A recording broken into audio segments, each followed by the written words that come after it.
사도행전 24장 21절부터 27절까지의 말씀 교독합니다. 21절 제가 먼저 읽습니다. 오직 내가 그들 가운데 서서 외치기를 내가 죽은 자의 부활에 대하여 오늘 너희 앞에 신문을 받는다고 한 이 한 소리만 있을 따름이니이다 하니, 벨릭스가 이 도에 관한 것을 더 자세하게 와서 바울을 불러 그리스도 예수 믿는 도를 듣거늘. 바울이 의와 절제와 장차 오는 심판을 강론하니 벨릭스가 두려워하여 대답하되 지금은 가라, 내가 틈이 있으면 너를 부르리라 하고, 동시에 또 바울에게서 돈을 받을까 바라는 고로 더 자주 불러 같이 이야기하더라. 함께 읽습니다. 이태가 지난 후 보르기오 베스도가 벨릭스의 소임을 이어받으니 벨릭스가 유대인의 마음을 얻고자 하여 바울을 고려하여 두니라. 아멘. 사도행전 26번째 시간, 돈인가 복음인가, 돈인가 복음인가 라는 제목으로 하나님의 말씀 전하겠습니다. 여러분, 돈입니까 복음입니까? 우리가 자본주의 사회에 살면서 둘 중에 하나 선택해야 될 때가 종종 있습니다. 그때 우리는 어떤 선택을 하고 있습니까? 본문에 사회적으로 힘이 있는 정치 지도자 벨릭스 총독은 복음을 듣고 두려워하지만 복음을 믿지는 않았습니다.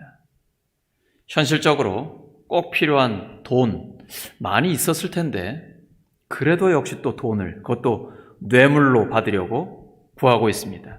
최근에 태국의 한 경찰관이 사실 월급은 얼마 안 되잖아요.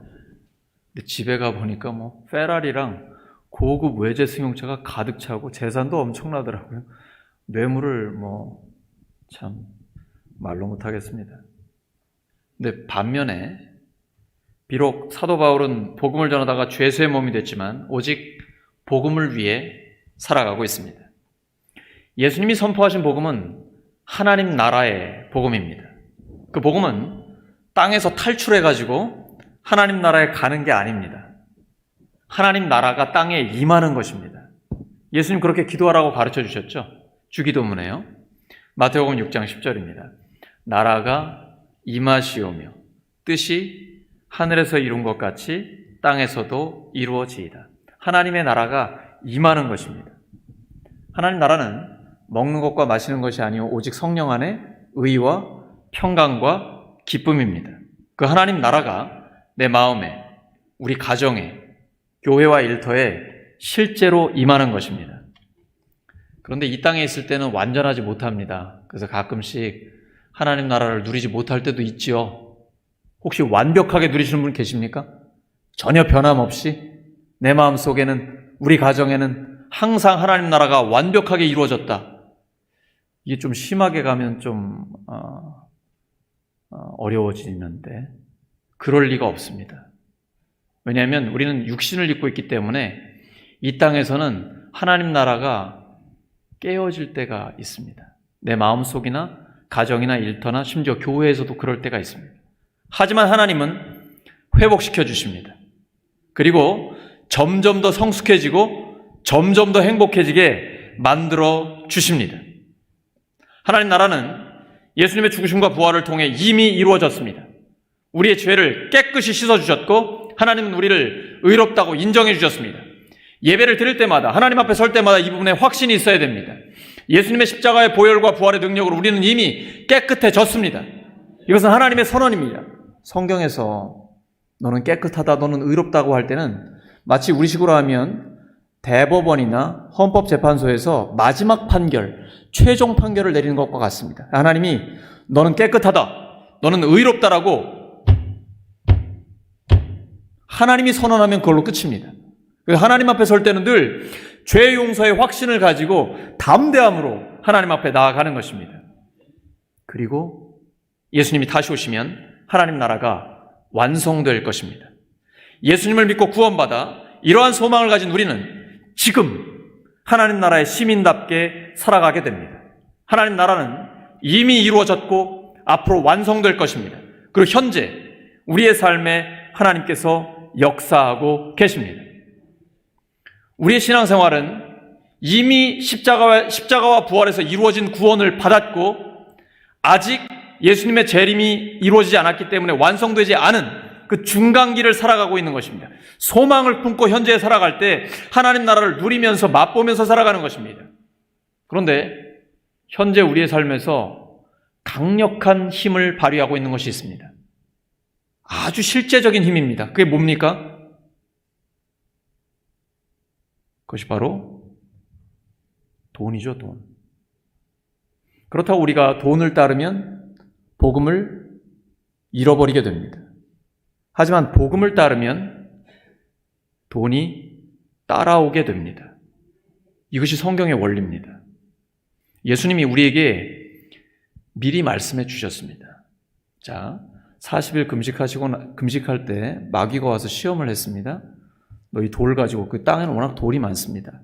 이 돌 가지고 떡을 만들어 봐라. 곧 돈, 경제적인 시험을 했습니다. 근데 예수님 뭐라고 하시죠? 사람이 떡으로만 살 것이, 떡이 필요하다는 겁니까? 필요하다는 겁니까? 필요하다는 거 잘 알고 계십니다. 근데 예수님은 자기 자신을 위해서는 그것을 빵으로, 떡으로 만들지 않으셨어요. 그런데 우리를 위해서는 만들어 주십니다. 오병이어의 기적 기억나시죠?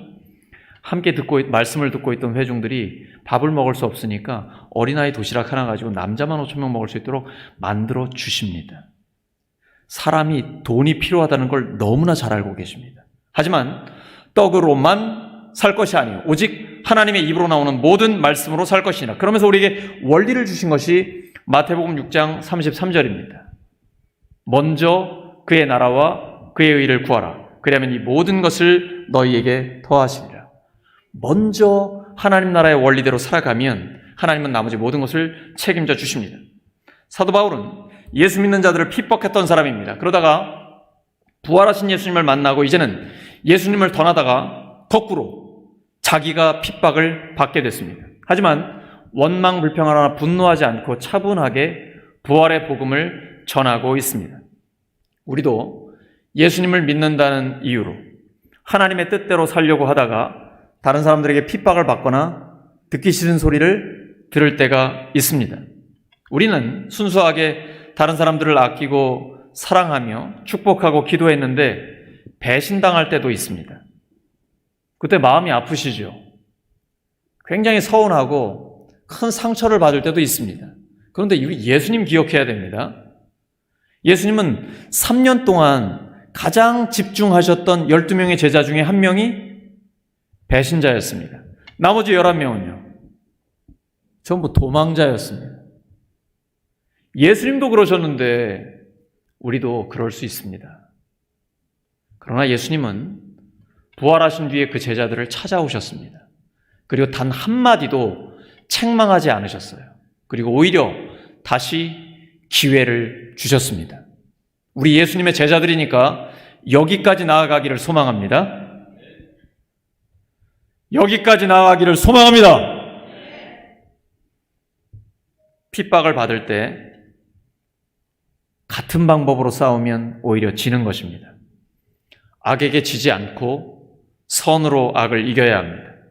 나를 핍박하는 자를 위해 기도하면 진정한 승리를 얻게 됩니다. 하나님이 그렇게 되게 하십니다. 요즘 제가 우리 목자 가정 신방하고 있는데요.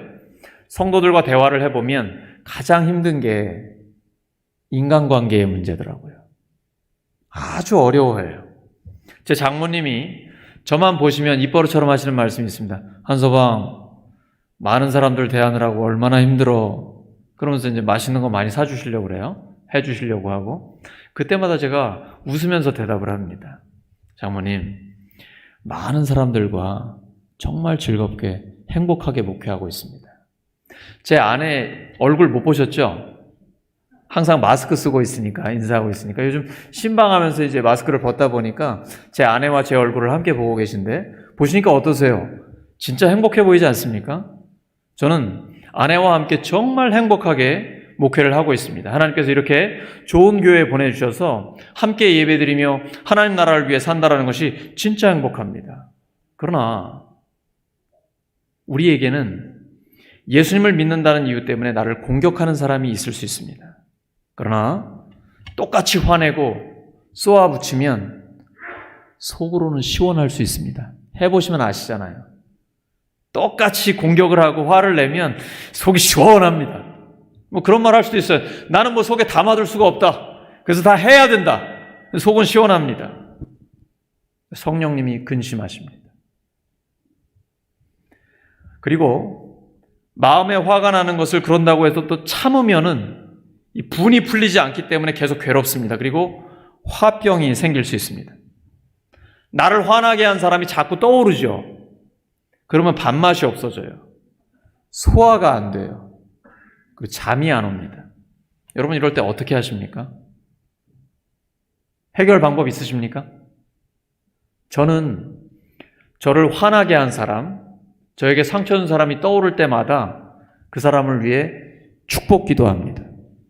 근데 처음엔 잘 안 돼요. 그리고 좀 형식적이에요. 하나님 축복해 주세요! 뭐 이런 식이에요.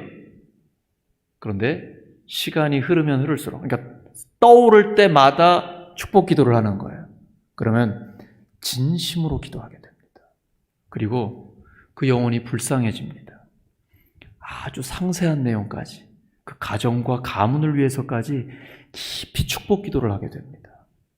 근데 그러면요, 축복을 비는 그 사람의 마음을 먼저 치료해 주십니다. 그리고 관계까지 회복시켜 주세요. 더 이상 미워지지 않고요, 밉지 않고요, 일단 내 마음에 하나님이 주는 평강과 기쁨이 회복됩니다. 평강과 기쁨이 뭐죠? 그게 바로 하나님의 나라입니다. 하나님 나라가 회복되는 것입니다. 그리고 하나님은 우리에게 아빠의 심정, 엄마의 심정을 갖게 하십니다. 부모와 자녀 사이에 갈등이 생길 때 자녀들이 부모에게 말로 쏘아붙일 때가 있습니다. 저도 저희 부모님 속을 진짜 많이 썩여드렸습니다. 제가 잘 알아요. 하지만 부모는 그것을 품어줍니다. 그리고 이런 생각이 들어요. 얘가 얼마나 마음이 아프면 저럴까? 이 부모의 심정이잖아요.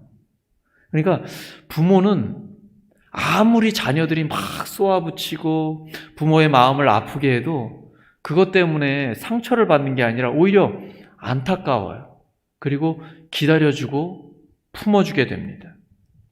그래서 결혼하고 아이를 낳게 되면 부모의 심정을 이해하게 됩니다. 그리고 하나님의 심정을 조금은 알게 됩니다. 하나님은 그 아버지의 심정을 부모에게 심어주셨습니다. 우리 아직 결혼하지 않은 형제 자매들 알겠어요? 빨리 결혼하셔야 돼요. 그 자녀들을 낳아야 그 하나님 아버지의 심정을 조금 더 이해하게 됩니다. 그게 바로 누가복음 15장에 나오는 두 아들의 아버지의 이야기입니다. 둘째 아들이 유산 가지고 다 나아가 허랑방탕 쓰고 거지꼴로 돌아오지만 아버지는 기다리고 있습니다. 그 아버지가 누구입니까? 하나님입니다. 바로 그 하나님의 마음을 우리에게 심어주시는 겁니다. 그러면 하나님께서 나를 먼저 치료해 주시기 때문에 관계의 회복을 이루어 주십니다. 성경에 보시면 심각한 인간관계의 문제 때문에 굉장히 고생했던 사람이 나옵니다. 속이고 속았던 사람. 누구죠? 야곱입니다. 야곱은 속이고 속는 삶을 살면서 굉장히 고생했어요. 그러다가 이제 가족들과 모든 재산을 가지고 고향으로 돌아오는 길이었습니다. 그런데 형 에서가 부하 400명을 데리고 지금 야곱을 치러 온다는 소식을 들었습니다. 너무 무서워요. 일단은 가족과 재산을 두 그룹으로 나눴습니다. 왜냐하면 한쪽을 치면 한쪽이라도 살리려고 하기 때문입니다. 야곱은 굉장히 주도면밀한 사람이에요. 그러면서 하나님 앞에 기도합니다. 먼저 감사드려요.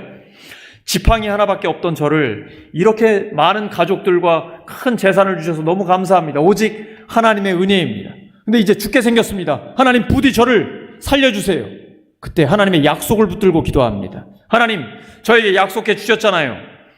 내가 반드시 너에게 은혜를 베풀어서 너의 씨가 바다의 모래처럼 셀 수 없이 많아지게 하겠다 하시지 않으셨습니까? 하나님의 약속을 붙들고 기도합니다. 그리고 나서 야곱이요, 에서 앞에 선물을 보내잖아요. 그러면서 네 그룹으로 나누죠. 정말 철저하게 계획하고요, 기도한 다음에 그러면서도 자기가 할 수 있는 최선을 다합니다. 야곱이 아버지와 형을 속이고 도망갈 때, 베델에서 돌베개를 베고 잠을 잘 때, 천사들이 사닥다리를 타고 오르락내리락 할 때 그때 하나님의 약속을 들었습니다. 그는 그걸 기억하고 있는 것입니다. 창세기 28장 15절입니다. 시작. 내가 너와 함께 있어 내가 어디로 가든지 너를 지키며 너를 이끌어 이 땅으로 돌아오게 할지라.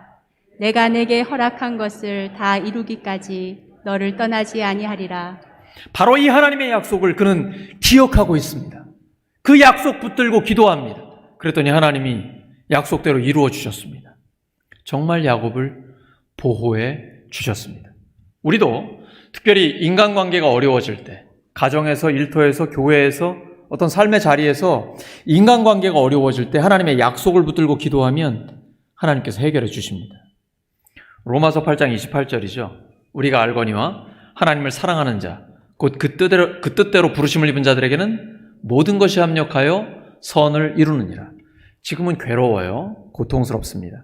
네, 하나님은요, 모든 것을 합력해 선을 이루어 주십니다.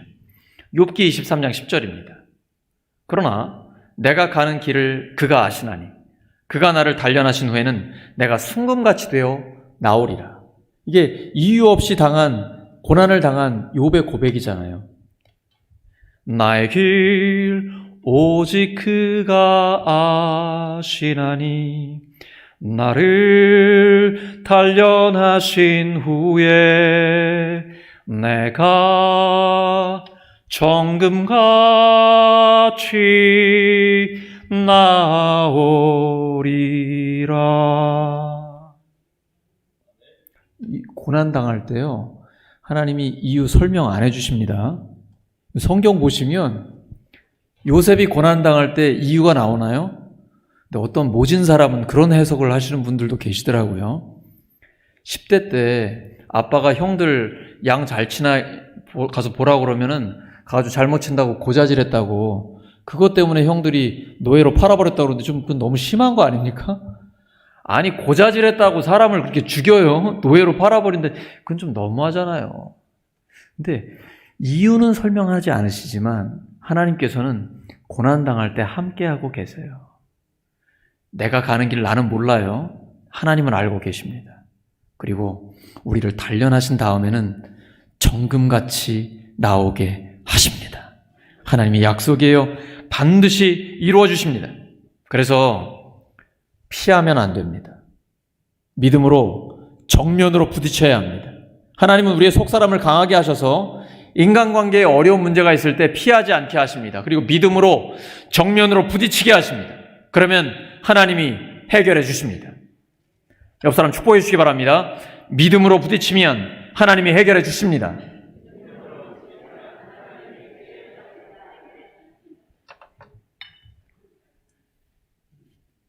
주님과 동행하는 우리는 하나님의 영광을 바라고 즐거워합니다. 이뿐 아니라 환난을 당할 때도 즐거워합니다. 왜요? 환난은 인내를, 인내는 연단을, 연단은 소망을 이루는 줄 알기 때문입니다. 우리는 알면서 신앙생활합니다.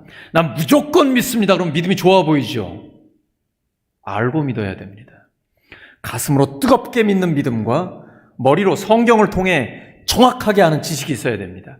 말씀 위에 굳게 선 믿음, 그것이 가장 강력한 신앙입니다. 그 약속을 붙들고 기도할 때 하나님은 반드시 응답해 주십니다.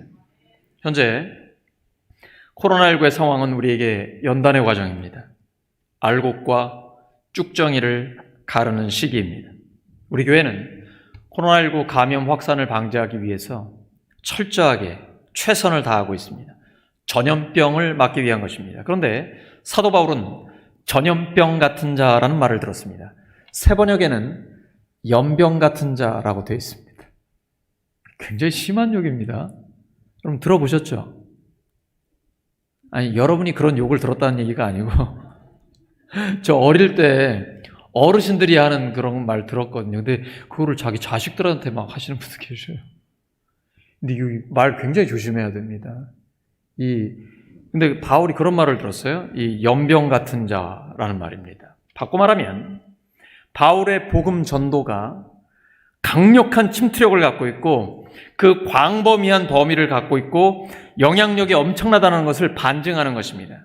바울을 죽이려고 하는 유대인들은 그가 보통 얘기가 아니라는 것을 알아챘습니다. 갑자기 죽은 자의 부활을 이야기해서 사내들인 공회의 함정을 빠져나갔기 때문입니다. 유대교와 기독교는 같은 구약 성경을 믿고 있지만 예수님의 죽으심과 부활의 복음에 대한 믿음에서 가장 큰 차이가 나타납니다. 우리의 믿음은 예수님의 부활이 핵심입니다. 부활하신 예수님이 우주 만물을 다스리심을 믿는 것입니다. 예수님을 믿는다는 말에는 죄의 용서와 죄인의 승리가 함께 들어 있습니다. 죄인이고 심판을 받아야 하지만 하나님이 우리를 용서해 주셨고 그 용서 후에 영광을 약속하는 것입니다. 그것이 부활입니다. 그리스도인은 죽는 것이 훨씬 더 좋습니다. 왜 이렇게 아멘이 작습니까? 서둘러 갈 일은 아닙니다. 하지만 하나님 나라가 우리의 것이기 때문에 죽는 것이 훨씬 더 좋습니다. 사도 바울의 고백입니다. 빌립보서 1장 23절 24절입니다. 시작.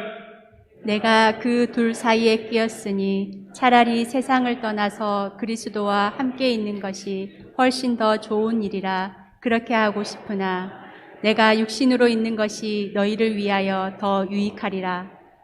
우리 믿는 사람은 죽는 것이 훨씬 더 좋은 겁니다. 지금 죽어도 하나님 나라가 우리의 것입니다. 그리고 좋다가 싫다가 기분 좋다가 나쁘다가 때로는 상처받기도 하다가 평화와 기쁨이 넘치다가 이렇게 막 반복되지 않고 하나님 나라를 완벽하게 누릴 수 있으니까 죽는 게 훨씬 더 좋습니다. 하지만 하나님이 부르실 때 가는 겁니다. 근데 이 땅에 사는 동안에는 우리가 사명이 있기 때문에 살아가는 거예요. 우리는 생존을 위해 살아가는 것이 아니라 사명을 위해 살아가는 것입니다. 예수님 안에서 구원과 영광은 전부 하나님이 주시는 것입니다. 우리 스스로 이루는 것 아닙니다. 우리의 느낌, 체험, 헌신, 열심 이런 것으로 만들어내는 거 아니에요. 오직 하나님의 은혜입니다. 그리고 그 일은 그리스도 예수 안에서 이루어집니다. 에베소 1장 3절입니다. 시작. 찬송하리로다. 하나님 곧 우리 주 예수 그리스도의 아버지께서 그리스도 안에서 하늘에 속한 모든 신령한 복을 우리에게 주시래. 여러분 이게 가슴 뛰지 않습니까? 하늘에 속한 모든 신령한 복 우리에게 주신다는 거예요. 지금까지는 연습입니다. 이제 진짜예요. 이제 진짜. 그러니까 믿음은 항상 미래지향적이에요. 아유 목사님 나 이제 나이가 있어서 할 일이 없어. 아니에요. 죽는 그 순간까지 기도할 수 있잖아요. 기도가 가장 강력한 능력입니다. 하늘에 속한 모든 신령한 복을 우리에게 주십니다. 하나님이 부르시는 그날까지 계속해서 하나님을 더 깊이 체험하게 되는 것입니다. 내가 예수님을 붙잡은 게 아니고 주님께서 우리를 붙잡아 주시는 것입니다. 이것이 복음입니다. 오늘 본문에서 바울이 로마 총독 앞에서 재판을 받습니다. 바울을 고발하는 법적인 근거는 다음과 같습니다. 사도행전 24장 5절 6절입니다. 시작. 우리가 보니 이 사람은 전염병 같은 자라 천하에 흩어진 유대인을 다 소유하게 하는 자요 나사렛 이단의 우두머리라. 그가 또 성전을 더럽게 하려 함으로 우리가 잡았사오니. 세 가지 보이시죠? 천하에 흩어진 유대인을 다 소유하게 한다. 유대인들은 지중해 주변으로 다 흩어져 있었습니다. 근데 지중해 주변은 로마 제국이 완전히 장악을 하고 있었어요. 유대인들을 소욕해 한다는 것은 로마 제국의 봉기를 들거나 반한다는 얘기입니다. 매우 심각한 범죄죠. 두 번째, 나사렛 이단의 우두머리다. 예수 그리스도께서 죽으실 때 그 죄명이 무엇이었습니까? 유대인의 왕, 곧 로마의 황제밖에 왕이 없는데 자칭 유대인의 왕이라고 하기 때문에 위험한 집단이다라고 보는데 바로 그 나사렛 이단의 우두머리다라는 것은 또 하나의 심각한 범죄가 될 수 있는 것이죠. 세 번째는 성전을 더럽게 하려 한다. 이 부분도요. 로마 제국이 성전을 지키는 자들이라고 본인들이 그렇게 생각하고 있거든요. 근데 성전을 더럽힌다라는 것은 역시 로마 제국에 반하는 것이기 때문에 만약에 이것이 사실이라면 로마 제국 형법에 어긋나는 것이기 때문에 벌을 받아야 합니다. 하지만 이것은 모두 팩트가 아닙니다. 사실이 아니에요. 그리고 고소인들은 그 증거를 대지도 못하고 있습니다. 벨릭스 총독 앞에서 더둘로는 바울을 고발하는 검사였지만 바울은 피고인이 아니라 예수 그리스도의 증인이었습니다. 바울은 부조리하고 억울한 상황에서도 하나님의 복음을 조리 있게 증거합니다. 하나님 앞에 정직하고 하나님 앞에 의롭기 때문에 가능한 일입니다. 그는 십자가 앞에서도 당당하신 예수님을 닮았습니다. 여러분, 예수님 하면 어떤 이미지가 떠오릅니까? 힘없이 십자가에 달린 갈비뼈가 다 드러난 그런 나약한 사람으로 보이십니까? 아니에요. 여러분, 복음서 읽어보십시오. 예수님은요, 굉장히 강한 분입니다. 네 눈이 범죄케 하거든 눈을 빼어버려라. 오른팔이 범죄케 하거든 발을 끊어버려라. 팔을 끊어버려라.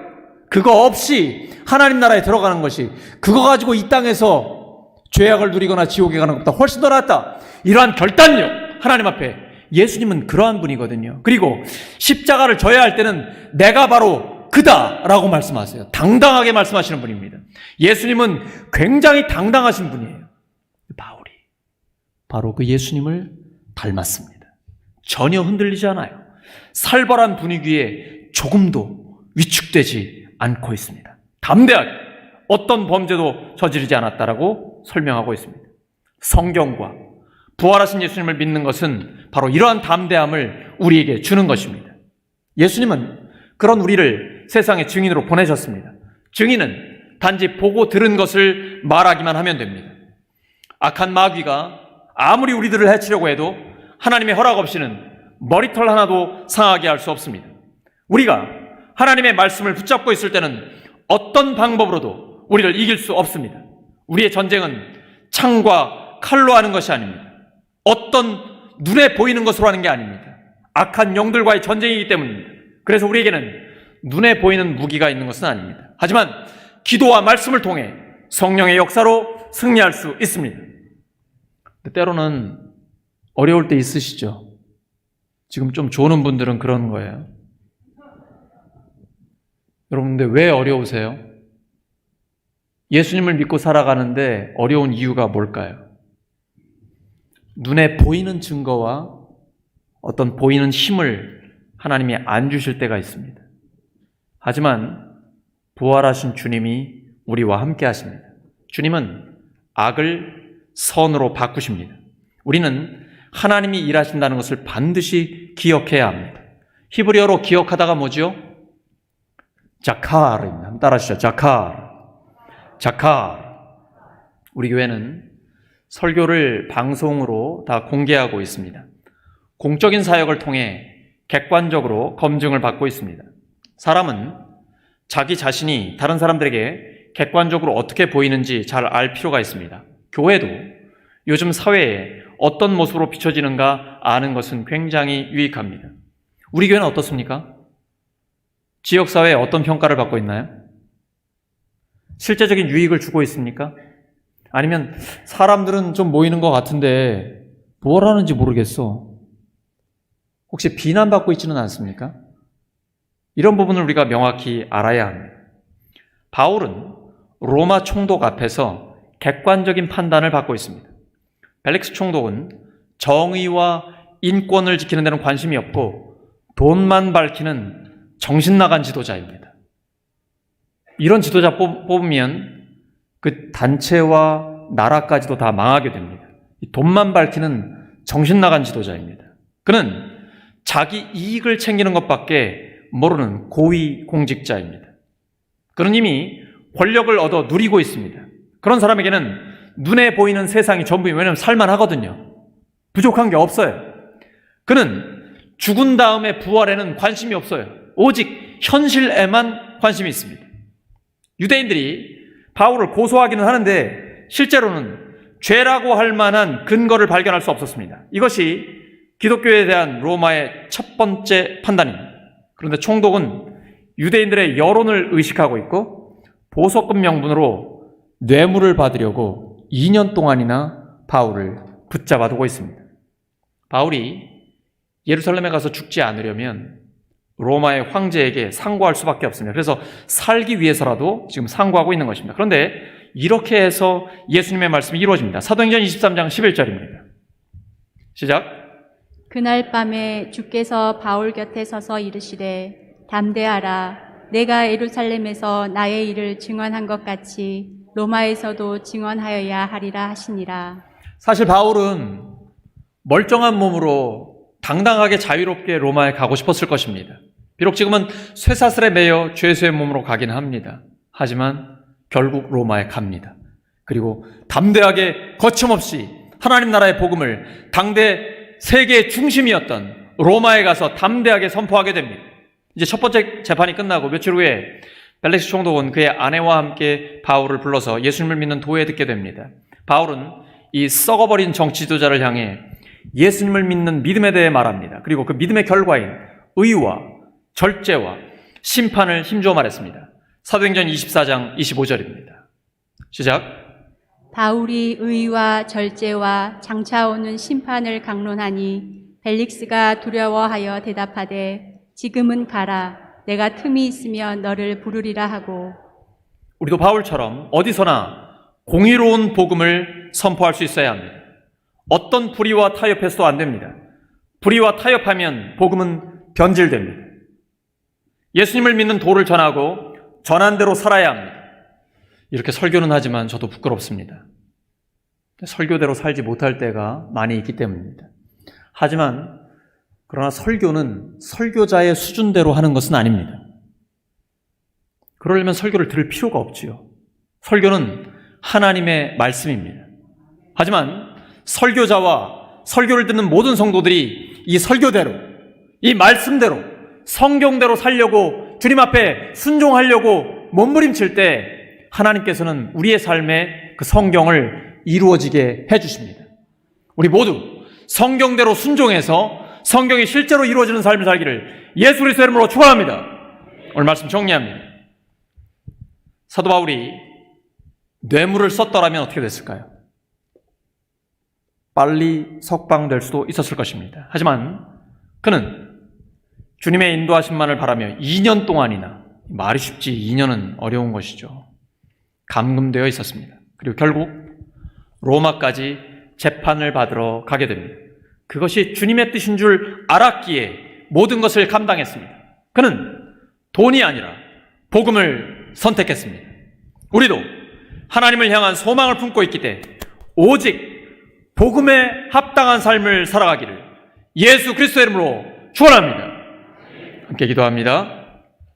하나님 아버지, 저희들이 자본주의 사회에 살고 있으면서 돈과 복음 사이에 선택의 기로에 설 때가 종종 있습니다. 저희들이 육신을 입고 있기에 이 땅에 발붙이고 살기에 돈 때문에 흔들리는 경우가 종종 있지만 그때마다 하나님 저희들 마음 잡아 주시옵소서. 오직 복음을 선택하고 하나님을 선택하는 저희들의 삶이 되게 하여 주시옵소서. 저희들이 하나님을 향한 소망을 품고 오직 복음에 합당한 삶을 살아가게 하여 주시옵소서. 예수 그리스도의 이름으로 기도드립니다.